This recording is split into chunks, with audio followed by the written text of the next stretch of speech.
Hello and welcome. Thank you for tuning in to Move United's virtual leadership conference.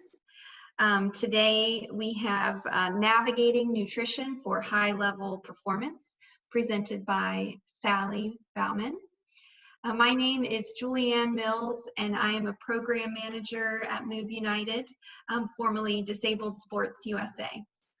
We would like to thank the Bob Woodruff Foundation for their longstanding commitment and support in allowing us to bring you this virtual learning opportunity today. I'm going to run through a couple of housekeeping items while everyone logs in and gets settled. You can find recordings and slides for the sessions on our conference website. And everyone today will be muted except for our presenter, and you can chat with each other using the chat box feature. Just be sure that you select your chats to go to attendees and panelists so that everyone can see what you're saying. And you can use the Q&A button at the bottom of your screen to direct questions to our presenter. That will help us make sure that we can get to as many questions as possible and they won't get lost in that chat box. So if you're logged in here, I would encourage you to go ahead and introduce yourself in that chat box. Let us know where you're joining from today. And on the topic of nutrition, maybe tell us what's on the menu for lunch. And with that, I am going to turn it over to Sally. Hi everyone, thanks for tuning in. My name's Sally Baumann. I am a sports dietitian with US Paralympics. In my role, I deal across both winter and summer sports, supporting our national team athletes. So hopefully today you get a pretty broad understanding of some of the different challenges that our Paralympians face. But also takeaways that you can pull back into your own programs or with the athletes that you're working in. As we go, please feel free to ask any questions. It's hard to know if you're picking up what I'm putting down if I'm hearing crickets. So hopefully you can all understand me and it's an entertaining half an hour for you. I do want to thank Move United for hosting this in a digital format. And hopefully we all kind of learn something along the way. So today, basically what we're hoping to convey is that there is a continuum when we talk about sports nutrition. Those who are kind of in their infancy of what we would consider an elite pathway have different challenges ahead of them than what a more established and well-versed athlete would be facing.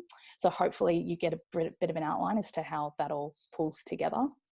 We'll kind of talk about the different Paralympic sports and challenges that exist to the different impairments as well. And then kind of where nutrition advice may need to change and at what level, as we talked about. But the biggest thing is I want you to put this through the sieve of your own program and of your own athletes and think about what could be applied and what couldn't. So just because we're talking about the entire continuum and spectrum of Paralympic nutrition doesn't necessarily mean you need to change everything all in one day. And in fact, that's a really hard ask.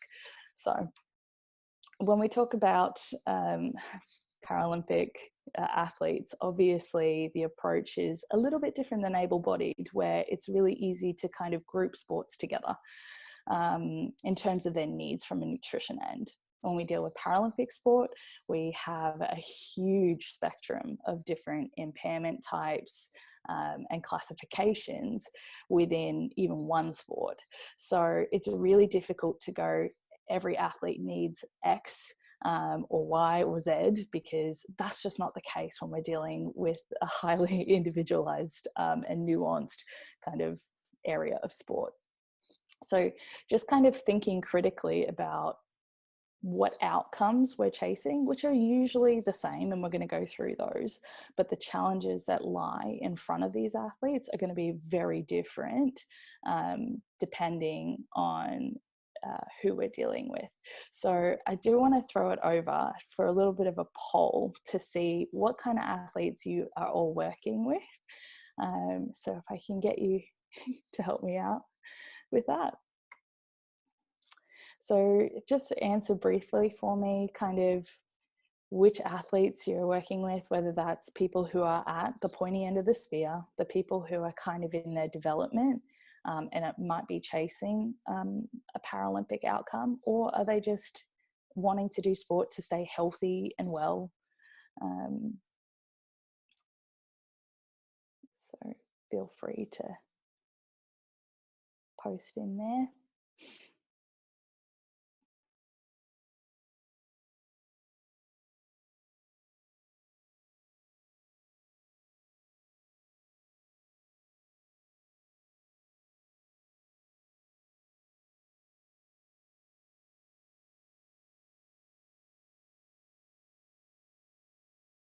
Fabulous. All right. So we're dealing with a largely recreational population, and then we're dealing with the athlete in development pipeline phase. That's fantastic. So I will try to gear a lot of what is being presented to go back to there. So when we are looking at this spectrum, and I'm just going to talk briefly in terms of our Paralympic sports, you can see we have a huge array of different sports, and they all have really different impairment classifications. So there's some sports that are kind of grouped together by impairment. So something like a judo, which is all visually impaired athletes, or goalball. However, when we start talking about a much bigger sport portfolios like athletics and swimming, you get a huge array of physical impairments, and intellectual impairments is also grouped in that particular sport profile. So when I'm approaching Paralympic sport, it's really difficult to just be like, this is what happens. And I think that's the point I'm trying to make, is you have to first understand the sport and the outcomes that you're trying to get your athletes to do from a physiological perspective, and then layer nutrition on top of that, and then layer in what they do on their daily life. So it's all this big kind of amalgamation altogether. So I guess, I mean, they're all chasing the same outcome. We just go about it different ways. So when I think about the impact points for nutrition on sports performance, we kind of run it through this guise. And to be honest, this isn't any different than able-bodied sport. However, the challenges that exist are a little bit different when we're talking about Paralympics. So I guess the first one is everyday nutrition. There's no point in looking at how much carbohydrate, protein, fluid, all these sorts of things that people are ingesting in and around a training session or competition if they're eating McDonald's and everything comes out of a box and it's really ad hoc. So we know that good athletic performance is built on a solid foundation of good health. And that's really important when we're dealing with Paralympians as well, who may have their own host of health complications. So just making sure that they're springboarding off this really robust everyday nutrition, which we'll go into. From there, we start to look at how performance nutrition can be manipulated to help them achieve what they need to in terms of getting more out of the session that they're doing, so they become fitter, faster, stronger, more robust athletes. And then, you know, how body composition also pushes on to performance. So there's a little bit of nuances when it comes to body composition with the Paralympic athlete, as it's not as cut and dry as able-bodied sport, but we'll go through that in a sec. So when it comes to this everyday nutrition that we're talking about, there's a bunch of different challenges that are presented to our Paralympic athletes or disabled athletes. So the things that I'm looking for as a dietitian are going to be things like consistency in good intake, colour. If you see a lot of plates, there's a lot of beige There's not tons of green or natural colors. I had one athlete challenge me and go, oh, if you're looking for color, I'll just go get some Skittles or M&Ms. I'm like, that's not quite what I had in mind. And then variety of different types of foods. So we want to make sure that when it comes to facilitating good health and good performance, they have the nutrients both from a macro perspective, so carbs, fat, protein, but also micronutrients, which are things like calcium, iron, vitamin D, polyphenols, and all these other health promotive and performance promotive nutrients. So we'll get into the challenges that do exist, and you can see these are some of the photos from athletes that I work with, getting them in the kitchen, making sure they have access to just good nutrition regardless of where they are.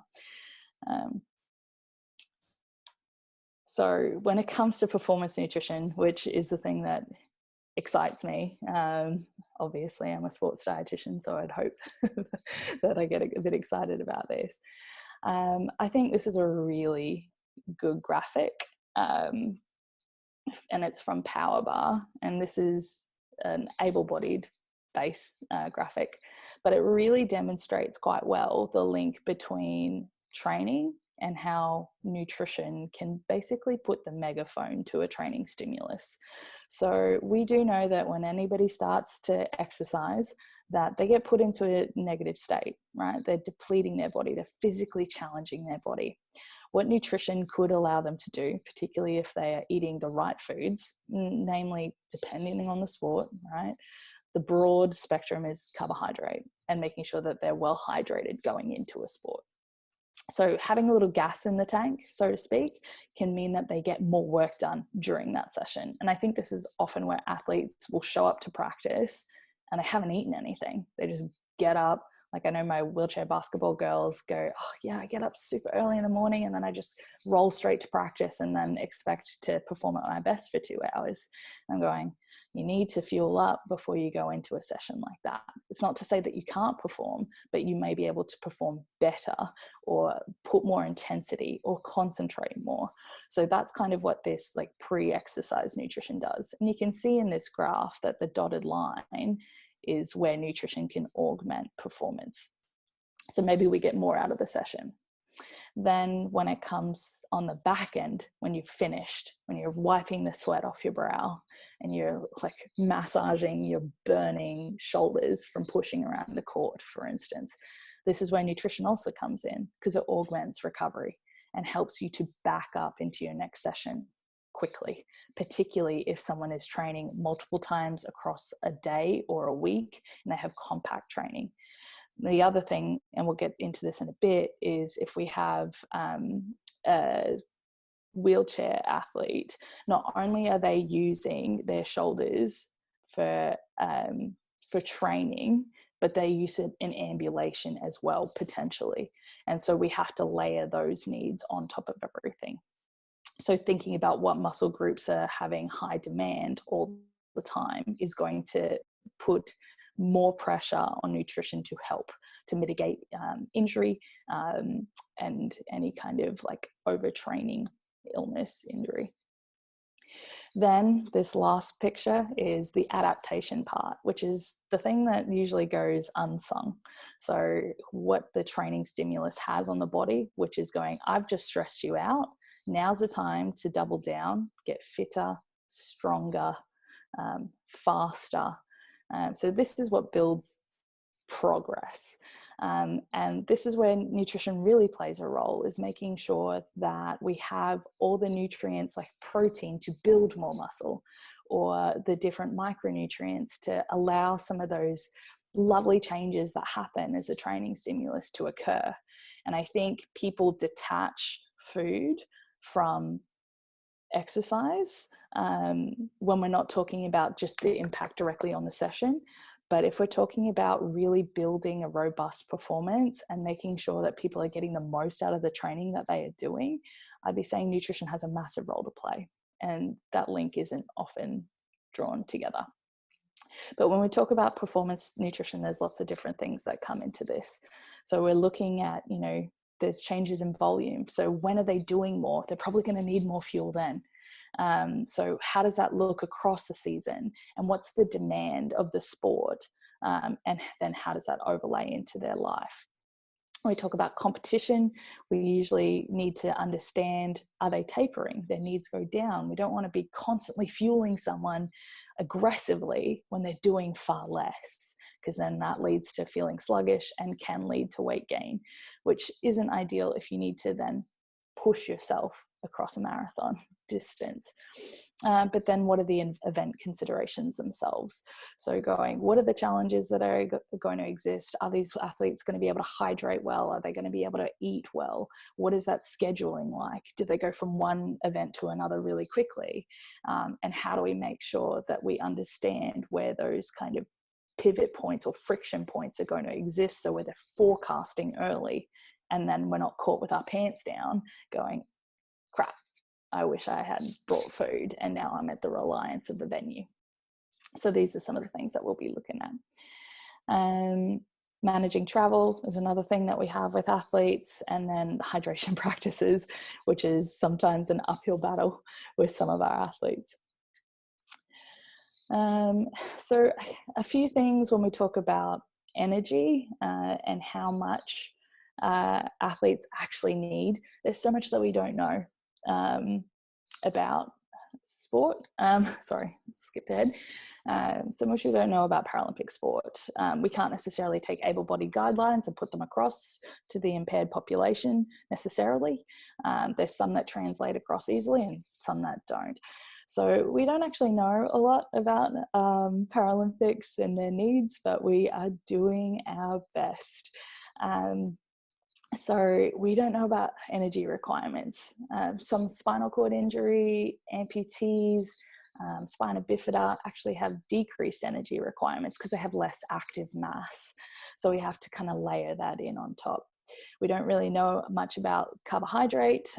So all we're doing is kind of a really educated guess a lot of the time, and more of this research is coming out, but it's just kind of layering it back on top of impairment type. We don't know much about like core temperature or effectiveness or limitations of supplements or ergogenic aids. So it's not just, hey, this, like, I read this really cool article and this might be able to be used here.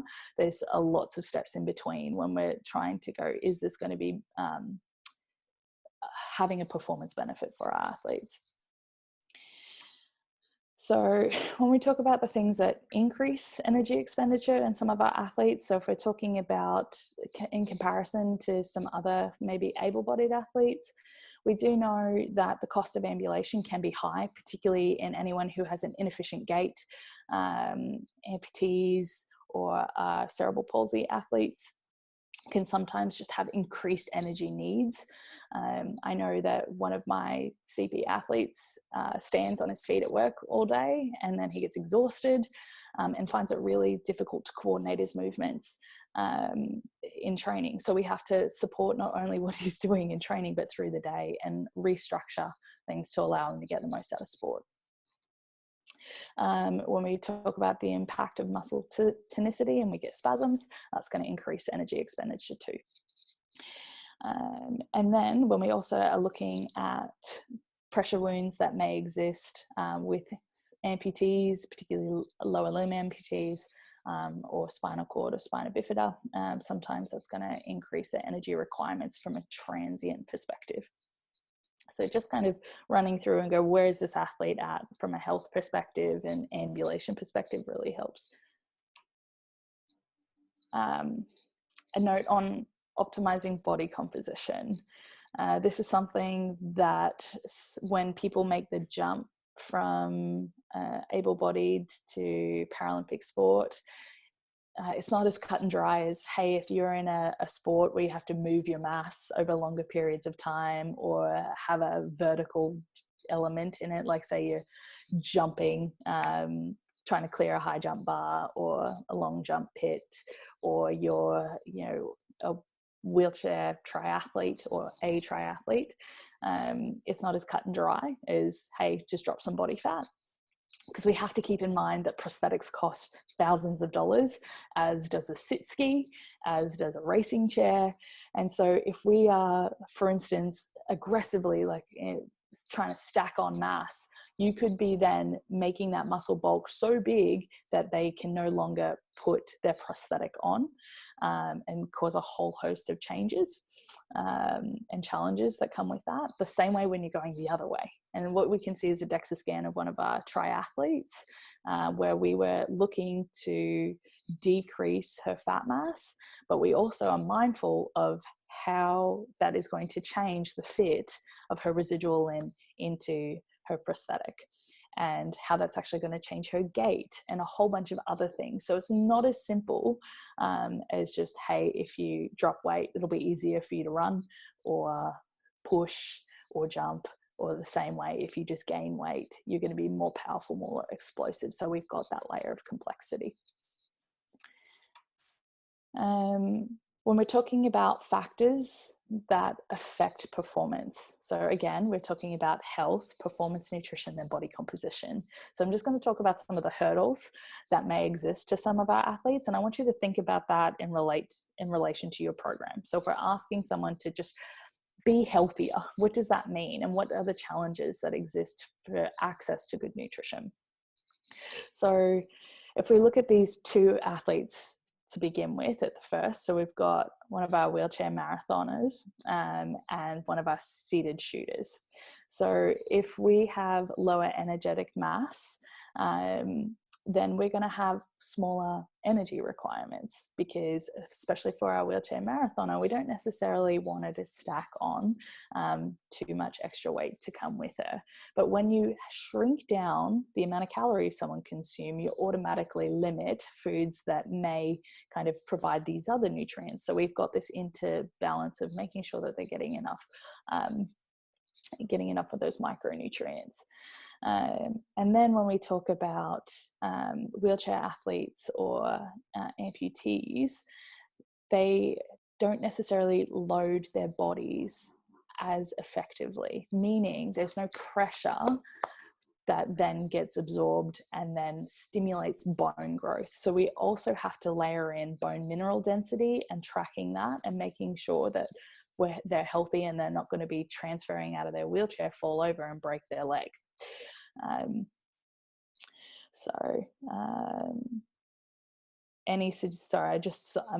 trying to look at the chat as we go through.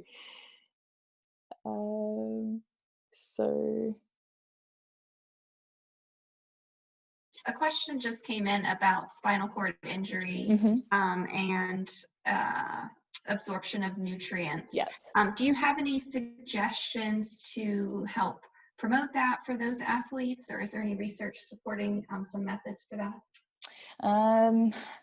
Research is still very vague and not necessarily done in an athletic population.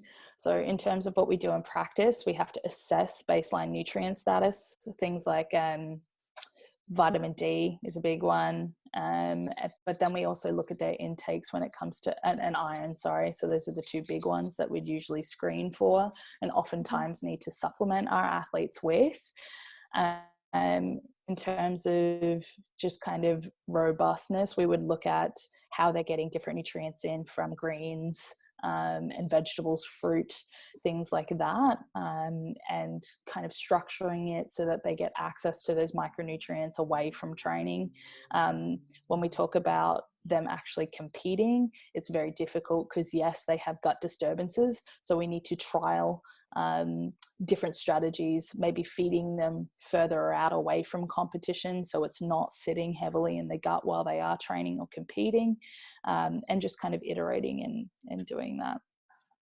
And speaking of micronutrients, if I could piggyback on that, Sally, there's also a question that came in from Craig. He was asking, in terms of micronutrients to affect better recovery, are there key micronutrients that can help with that you would recommend? So we kind of don't necessarily look at one thing as like, and people want to, because then it's like, oh, I can just supplement with that. That's really easy.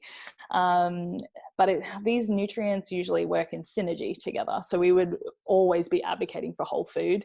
And I think things like antioxidants, vitamin C, which also falls into the antioxidant pathway, polyphenols. So start thinking about blueberries, strawberries, citrus fruits, magnesium from dark leafy greens and things like that. So we more look at that like the next meal or snack opportunity as ways to get in some of those micronutrients that enhance physiology.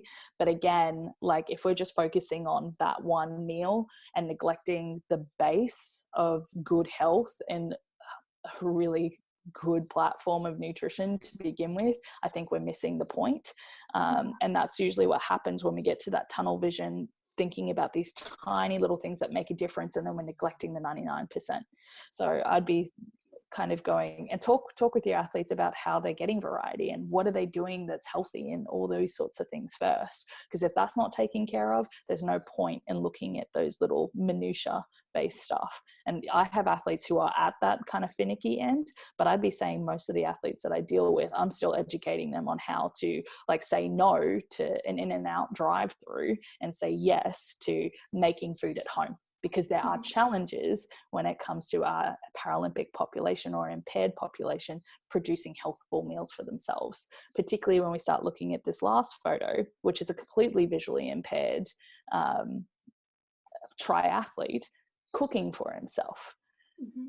You know what I mean? If these guys live alone or they don't have someone that they can rely on, you have spinal cord injured athletes who find it difficult to reach above them and to cut and to cook and to do all that sort of stuff. And if they're in a kitchen that isn't necessarily set up to do that, or you have visually impaired athletes who struggle to put things together or to make good decisions in a dining hall. So all these sorts of things are going to be limiting points to them getting access to good nutrition that's going to hold them in a healthy platform to begin with. Sorry, I don't know if there's any more questions before I move all on. good points. There are more questions. We have an audience that is hungry for your knowledge, Sally. But I want to turn it back to you so you can get through the remaining slides in our last few minutes here. And if needed, we can follow up with other questions after the session. I'm happy to field this because this is not about me. This is about you guys as an audience getting something that you can use out of it. So like, you know, fire the questions away. When we're talking about those hurdles though, so we talked about health just before, but when we actually talk about like performance itself, we have to layer this in the guise of sport and what are the challenges that come. So if we're looking at like skiing, for instance, so these two sit skiers on the left, right, they have challenges because it's not exactly easy for them to get access to nutrition on the hill. They can shove some stuff down their bucket, but not very much. Or if they're doing run after run after run, they might not have access to nutrition that keeps their blood sugar level at a good spot because they're also at altitude, which is going to impact a bunch of different things, including hydration. So that there's layers that come in. It's not just going, we identify that hydration is important, access to fuel is important. How do we make that happen? And then we get the fact that, you know, in a wheelchair racer, for instance, they're in a prone position where they're compressed. So it's really difficult to get food and then to be the gut to be able to handle that. But if I'm pushing continuously, I'm not exactly going to want to take my hands off to take a drink. So we have those different challenges that happen along the way. And then we've also got the issue of just access, not only with our wheelchair athletes, but no matter where athletes are. And then we've got access to bathrooms as well. So we'll talk about this in a second because hydration and thermoregulation presents a huge challenge. And if you're all interested in what we at Team USA are doing, because we do have Tokyo in the pipeline still, this is a real and live challenge for us, going, how do we keep our athletes cool, particularly if they cannot take on large amounts of fluid in the case of a spinal cord injured athlete or maybe someone with spina bifida. So I encourage you to look out. I think next month we will go to print with cooling challenges and hydration challenges in the Paralympic athletes. So that's a kind of a journal article that we have released or will be releasing soon. So watch out for that.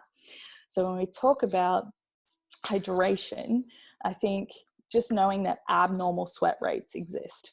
So CP athletes, higher amounts of sweat rate, whereas our spinal cord injured athletes and our amputees, if we think about have a double leg amputee, they have less surface area to be able to dissipate heat. And it's not just as simple as just drink more, because some athletes have impaired sweat rate. So then we have to look at other ways to cool them down other than just fluid. And so that could be things like ice stockings. And you can see on the left, we have some of our triathletes like literally just shoving like pantyhose full of ice down their kit to keep them cool. But also we look at things like ice vests, ice towels in team sports, but just knowing that some of our athletes get really, really hot and you can't necessarily just throw more fluid at them, particularly if access to bathrooms poses a challenge. If we think about someone who's strapped into a monoski, especially if they're female, you can't just pull over and urinate. Or travel is another huge impact point for us, especially when aisle chairs are involved. And when we have impaired hydration, not only do we have impaired cognition and performance from a physical perspective, but we also put them at risk for UTIs. So we often would be considering using electrolyte for these athletes. I know we're running up on time, so I just want to pull this all together for you.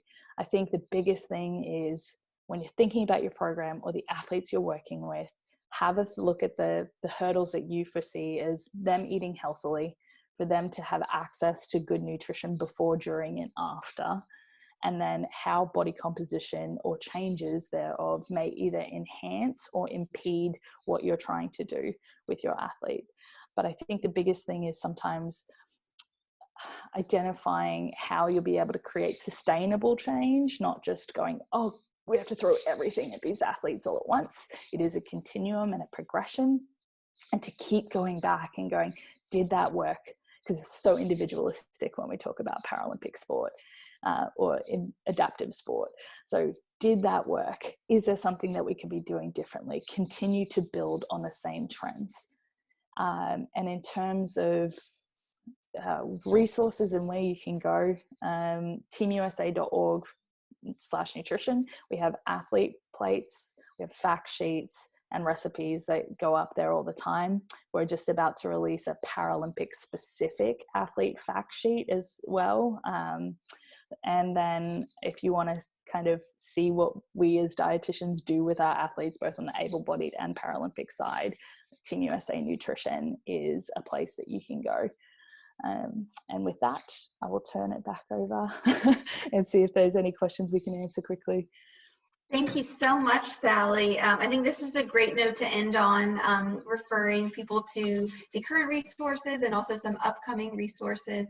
I also wanted to mention as well, this is a space Move United has been working to get more information out there about nutrition and how we can support our athletes, because there can be so many mixed messages out there.